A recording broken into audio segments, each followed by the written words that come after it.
we are starting Unit 12 now, and this will be on verb, mood, and voice. So this is the introductory lesson for that unit.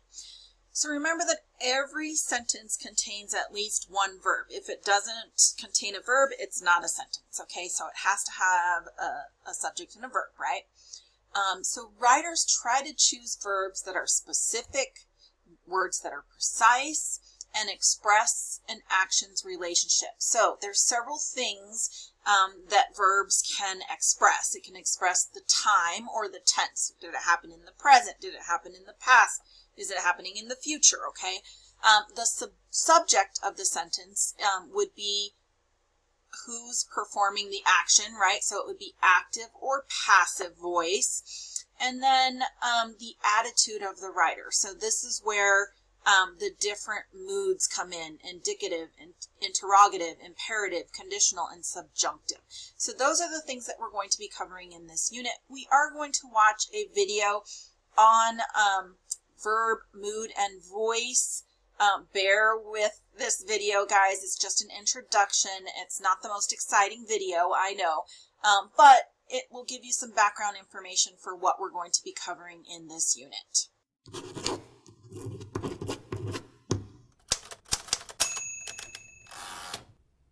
Let's now look at the tense, mood, and voice of verbs.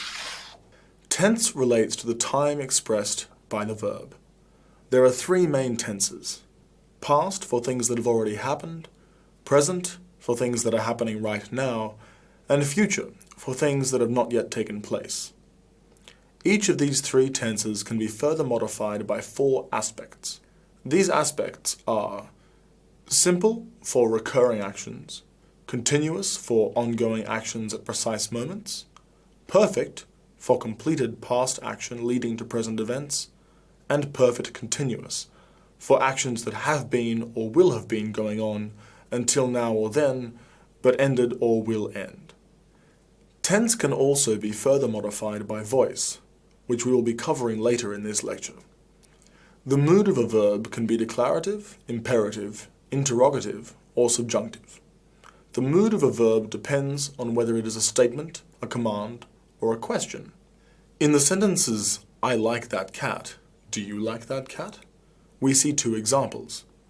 "I like that cat" is declarative or indicative, and shows, suggests, or states that I am fond of that cat.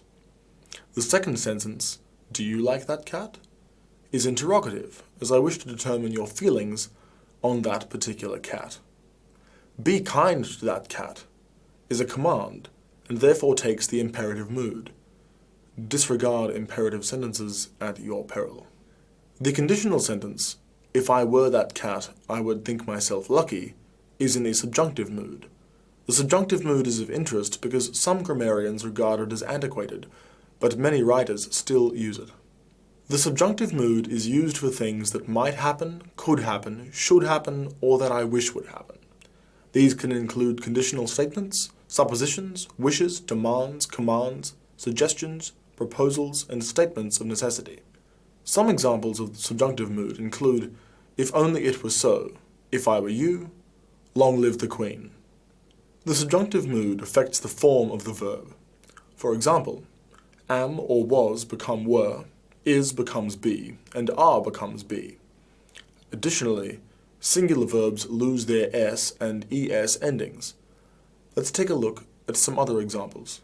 We recommend that the department reform its financial systems. It is imperative that the copywriter be able to. Voice is the property of a verb that tells whether the subject acts or is acted upon. A verb is in the active voice when the subject of the sentence is the doer or agent of the act. For example, I wrote a book, where I am the agent carrying out an action. A verb is in the passive voice when its subject is acted upon. The passive voice will always consist of a part of the verb to be: am, is, was, are, were, been, or being, plus a past participle. If you think a verb is in the passive voice, look for a hidden actor. Often, the by agent, that is, who is actually performing the action, is not expressed. It might simply be understood or implied. If you can put by goblins after the verb, the sentence is passive. An example would be, the magic was woven by the grammar goblins. Also, check whether what you think is a passive verb can be converted straightforwardly into the active voice. Only verbs that can be used transitively, that is, take a direct object, can be converted to the passive. The impersonal passive is very common in the corporate world. Common sentences that you may be familiar with include, it was decided and it was agreed. Another example, it is felt that your proposal is not able to be funded. This particular sentence is a double passive. Another example of the double passive is this. Athletes who are found to have taken drugs will be dropped from the squad. This sentence does not explicitly state who discovers the athletes taking drugs or who drops them from the squad. The passive voice can be useful when you need to soften the tone of a message.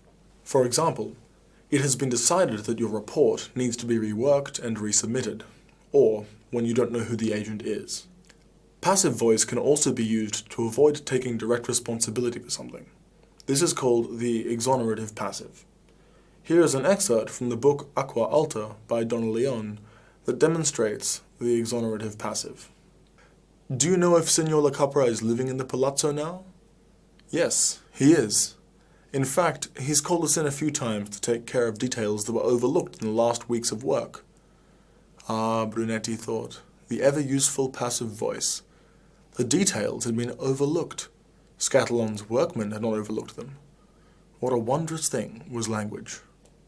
The passive voice can be used to great effect, but it must be done as a deliberate choice. Do not make passive voice your default. Try to use active verbs as much as you can in your writing.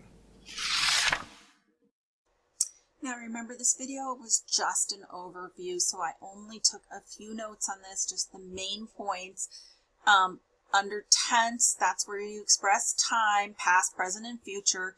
Mood can be declarative, imperative, interrogative, and subjunctive. We are also going to cover conditional mood in this unit. And then those are dependent upon whether they're statements, commands, or questions, okay? And you'll get to know which one's which. And then voice is either active or passive, and we'll cover those more in depth as well. All right, so just have a great day today, guys, and I will see you tomorrow.